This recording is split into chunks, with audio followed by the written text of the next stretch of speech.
Like January is strong. It's not unbelievably strong. I think we've seen fairly reasonable trading. We were surprised that Aer Lingus finished their sale in the middle of January, and that kind of put a bit of a blip into the sales, but they've picked up again.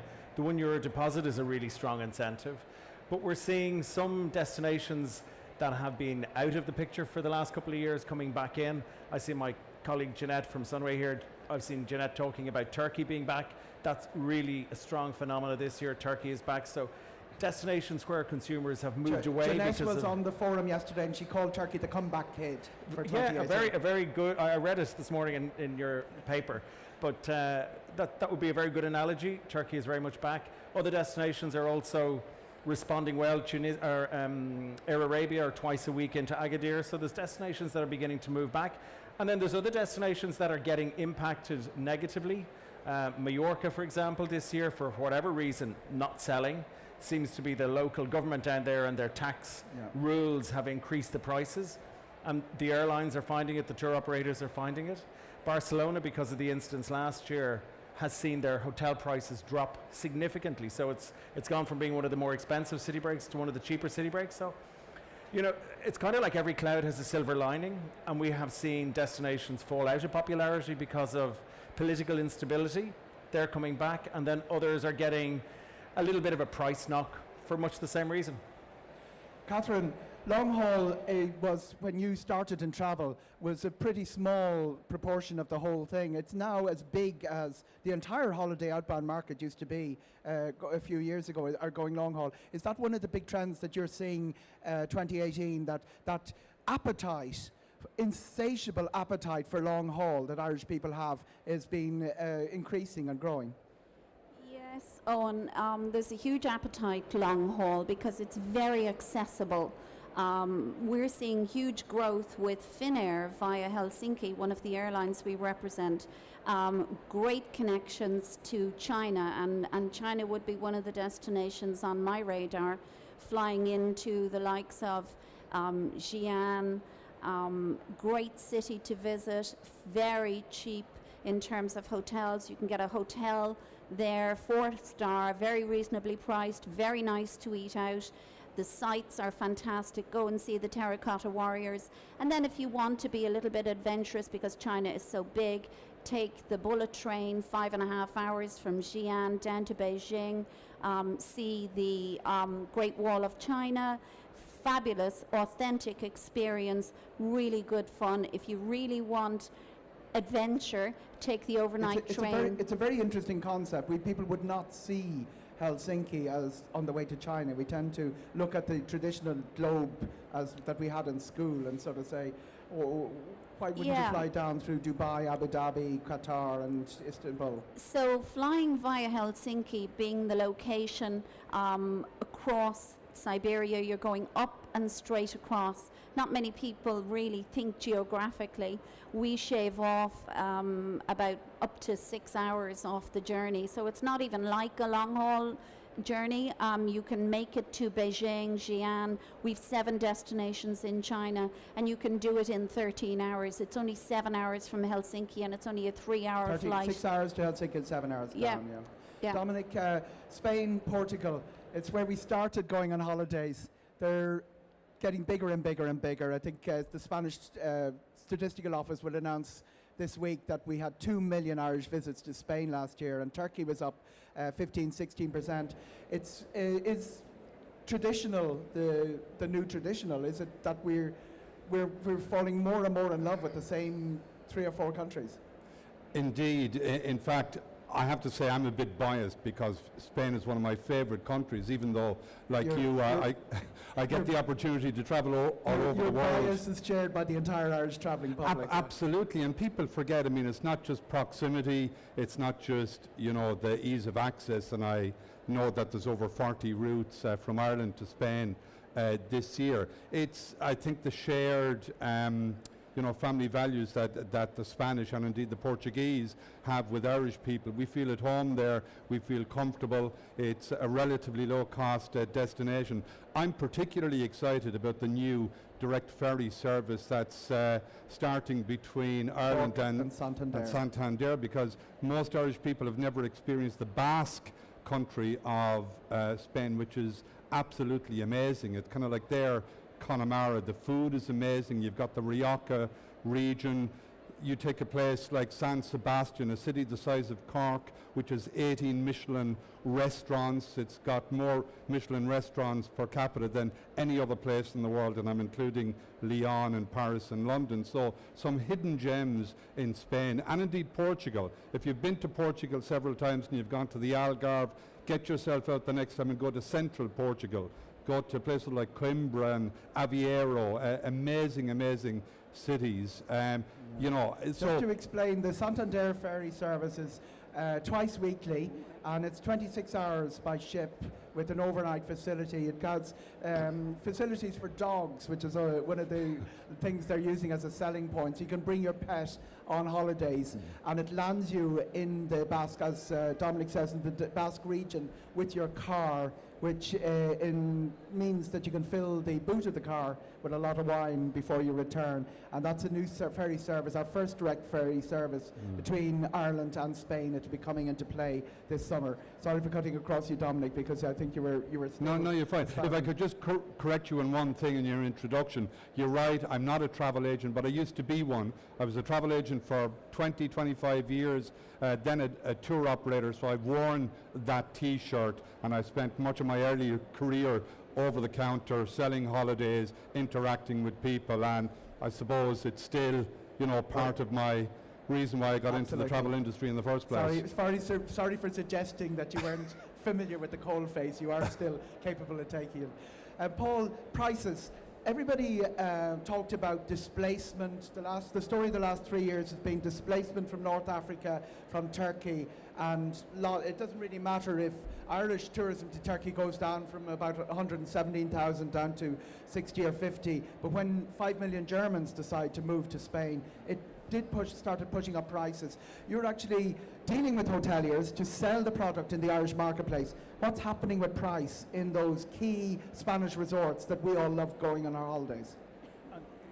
You're right, there has been a huge amount of pressure on beds, accommodation in Spain and Portugal, the Canary Islands, for the last number of years because of the concentration. And you're also correct, 4 million people in Ireland don't make a difference to this, but the French, the Germans and the UK market shifting out of Turkey, out of Tunisia and out of Morocco made a huge difference and pushed bed prices up. What we're seeing this year is those prices currently holding, but we anticipate by the end of January that we're going to see bed prices fall because January has not been strong. It's very weak out of the UK market. So even though it's not directly affecting us, if the UK market is performing weakly because of Brexit and currency fluctuations, that's good news for us because it means the hoteliers aren't going to have seen the volume of bookings in January that they were expecting from the UK market. They're also seeing other European markets opening up again, so Egypt, Tunisia, Morocco, the French are going back to their preferred destinations, and that's going to, you know, put more pressure on the Algarve hoteliers to cop on price-wise, and I think we really are going to see around the 31st of January, so this week they're going to look at their bookings and say, actually we haven't quite got the level of occupancy that we had anticipated. So it should be good news, and that might also flow in with the fact that January has been fairly flat, so there's going to still be great value for the market right through February and March. So it's going to be a time to watch prices, February, March. Do you see Brexit as a factor here? Everybody's talking about the fact that British visitors to Ireland dropped by 6% last year, although the last quarter showed a little bit of a rise. Presumably the British going to other parts of the Eurozone are going to start dropping the holidays. Does that mean that we're seeing beds will arrive in the Irish market that would have been dedicated to the British market? Well, the beds are available to all markets, so the Irish consumer can get advantages as a result. So I think for Irish consumers travelling abroad, Brexit's going to help us. For Irish hoteliers and people involved in the travel industry and tourism industry in Ireland, Brexit is clearly a challenge because it makes it more unattractive currency-wise for UK visitors to come here. But most of us are interested in sending people out of the country, so if you're looking for a bit of sun, it's going to be good news this year. Catherine, we talk a lot about sun. You have spent a lot of your life in aviation and bringing people on city breaks to places that are really important for Irish holiday industry, but don't feature in the brochures as much. The Northern European, Switzerland, Austria, Germany. Do you see patterns and city breaks that will people should take advantage of during 2018? Yes, Eoghan. I just noticed our holidaymakers to Germany are up by almost that proportion that Spain is as well. It's a serious holiday location out of Ireland, with probably bigger than Greece in 2017. So all of that going to Northern European, not associated with beach and sun, it's a really important part of the industry as well. Sorry, Catherine, for cutting across you. Yeah, we see a strong trend of growth and preference and popularity amongst the travellers, particularly out of Ireland, for new destinations like Helsinki. We're talking about growth in Tallinn, St. Petersburg. We have really good connections out of Dublin via Helsinki to these destinations, and they're growing from our perspective. They offer good value, particularly Rovaniemi, for example, which is Lapland. That gives you a really good experience outside of the high season, going in February, March, April, and actually we'll be working with Click and Go in the future and some other travel agents in featuring those destinations as packages for 2018. And Dominic, any surprises? What's the big surprise you've seen in the pattern of bookings for 2018, and the not even the bookings but the interest that people are being asked about 2018 that you in your experience in the travel industry hadn't seen coming or were a little bit surprised by? Well, one of the first things I've noticed, because we've 75 offices, as you know, affiliated to us around the country, and I just did a round of all the agencies earlier on this month. And the one thing I've noticed is that people are beginning to rediscover travel agents again.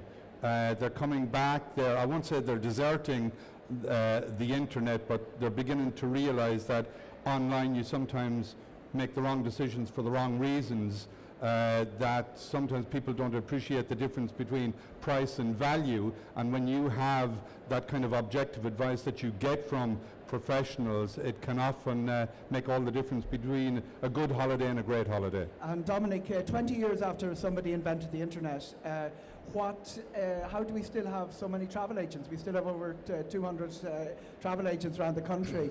It was predicted all these guys would be out of business 15 years ago. Do you know what? When I started back in 1975, so I'm 43 years at this game, and back then we had no internet. In fact, we had no computers in travel. It was literally pen and paper. Travel agents knew things that the travelling public didn't. We were the gatekeepers, I suppose, of all that knowledge. You fast forward to today, where you have theoretically everything online.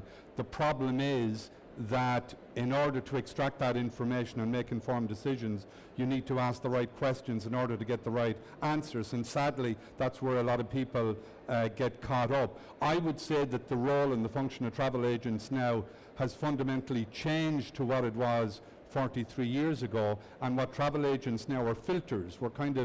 We're like curators of all that vast amount of information that's out there. We're trying to bring this infinite choice down to a manageable set of options that people can get their heads around and make an informed decision based on that shortlist.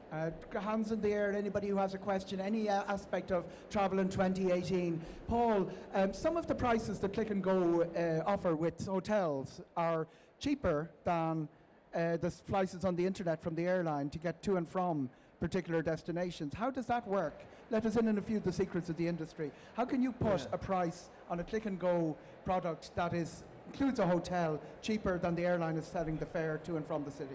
Everything that we do is packaged, so we don't sell a flight only and we don't sell hotel only. So if we talk to airlines and talk to hoteliers, they know that we're not going to display discounted fares. We're going to sell it as a package, so we're adding value, adding transfers, and on that basis they're willing to give us much more preferential rates. And I think that's where the role of the travel agent comes in. Like the travel trade throughout Ireland, be it online or high street, or a mix in terms of what we do. So we have a website, but we have a call centre 7 days a week, 362 days a year. The travel industry are there because the consumers spot the value that the travel agents are offering. It's like what Dominic said, it's that advice, support and assistance around getting the best price, getting the best value and putting it in front of you. So it's creating that personal touch. What's the best price you've seen? What's the best value you've seen reflecting the experience that you know is being offered versus the amount people are paying for it? Where is the value to be found? Is there troughs within the industry where there's a particular value chain? You're always going to find value in the off-peak season, the off-peak, April, May. April this year is going to be so cheap because there's no Easter in April. And the other really strong value proposition, Dominic, or Eoghan, is cruise holidays. Like when you look at cruise Everything as is a paid trend, for. you know, you have your flights, you have your accommodation, you have all your meals, all your snacks, very little to upgrade.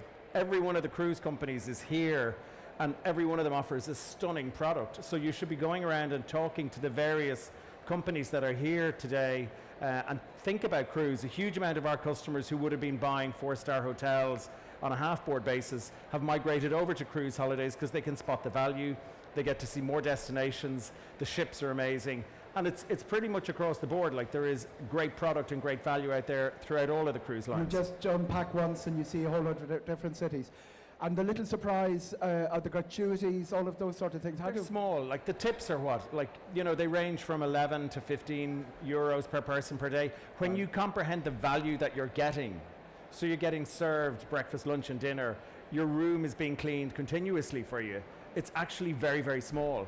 And if you buy the all-inclusive drinks package, you're avoiding any shocks with regard to what the cost of drinks on board is going to be. So you really can plan, and get a great holiday. Between 17, I think, and about 50 euro a day, depending on the cruise line.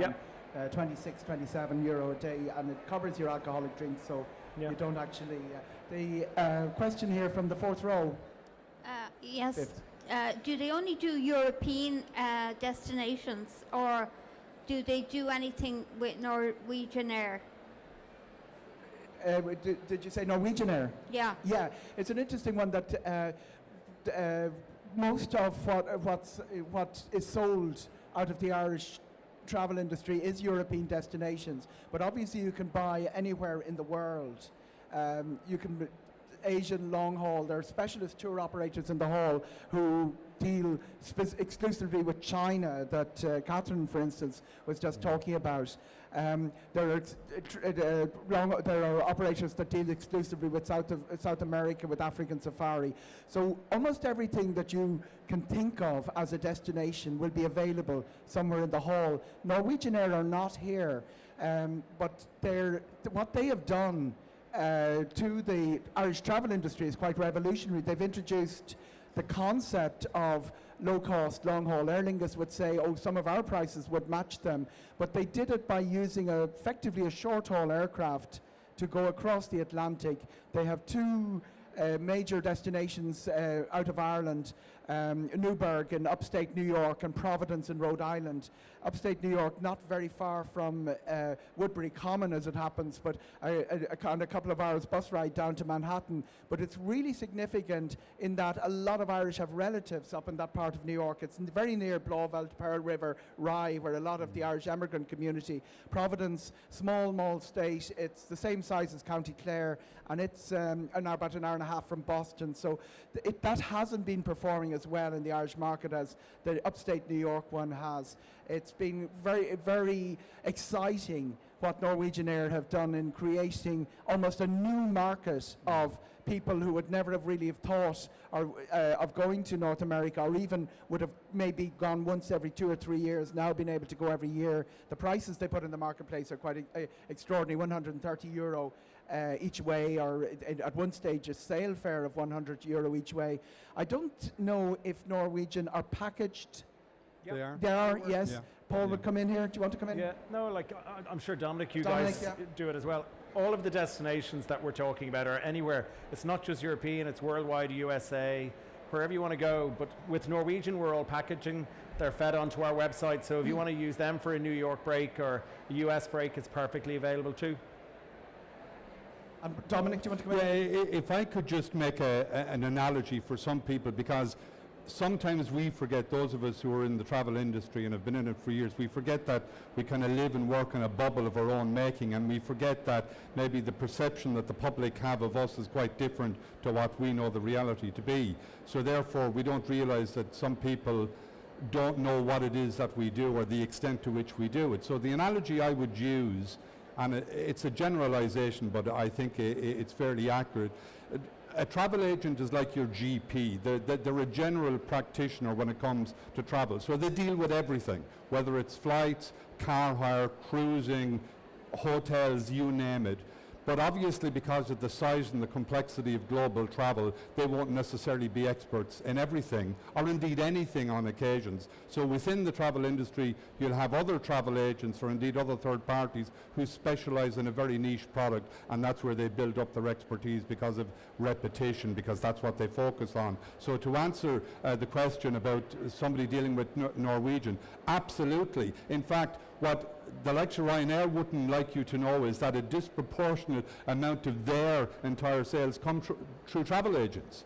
You know, there is this assumption that everybody who flies Ryanair books direct. They don't. A sizable proportion of Ryanair's business comes through travel agents because people value the service and they want that extra bit of advice as to what you do when you get there, organising the transfers, the accommodation, so on and so forth. So the reality is at some remove from what people's perception of it is. I'm going to call for a last question from the floor before we sign off. If anybody has anything that they're querying about, there's somebody here in the third last row. Yes, please.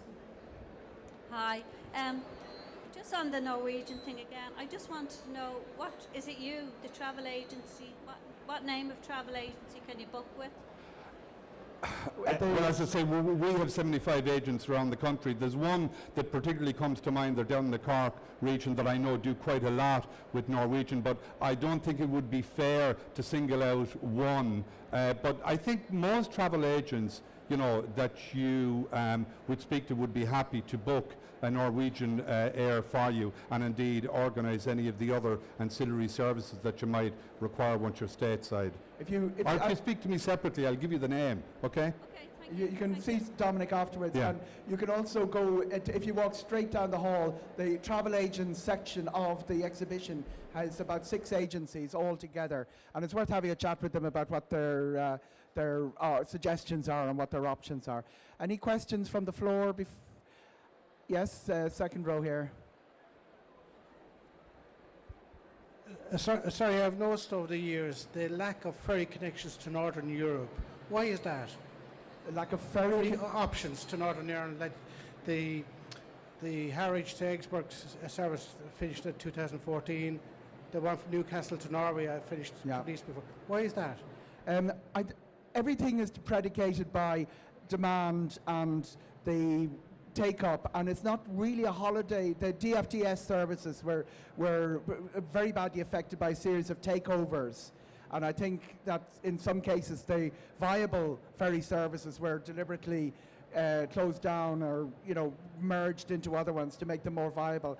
The real issue with ferry, and it's very important in Northern Europe, is a lot of it is dependent on the freight trade, and you can almost measure the rise and fall of ferry services according to not what's happening in the holiday industry, but how economies are performing. So we probably ran into a little bit of a British recession, and that probably affected trade, and that's not going to get any better if the Brexit negotiations go the way that they seem to be going, although nobody has a clue which way they are going.